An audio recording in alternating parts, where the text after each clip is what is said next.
have discovered these grapes. And the squirrels will climb up there and then hang upside down and eat the grapes. I'm going to just...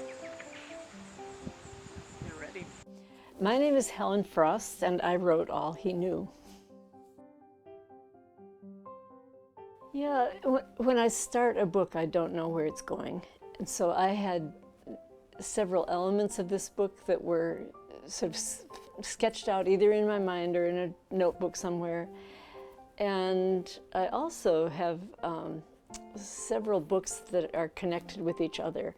So as I started putting the pieces of this book together, and I had, the story of the child who was institutionalized unreasonably, and a story of a World War II conscientious objector, I put those two together, and as I was writing the book, I hadn't consciously thought of this before beginning, but I realized that Victor, the conscientious objector, was the son of a couple that had been teenagers when I was writing Crossing Stones. And it just kind of came to me as I was writing his story that would make perfect sense. And then I was able to bring that into the story, not as a sequel, but just as a little extra texture. That's how I see it.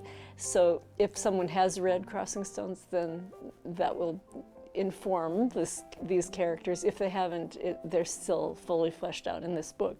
But that was kind of part of my process for this story.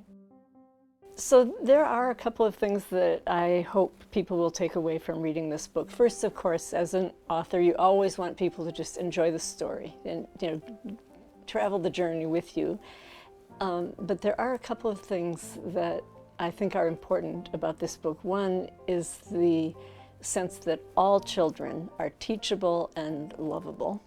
And another, the idea that because there's a conscientious objector who plays an important part in the story, I hope that people will take from that even in World War II, there were many ways of showing courage and patriotism.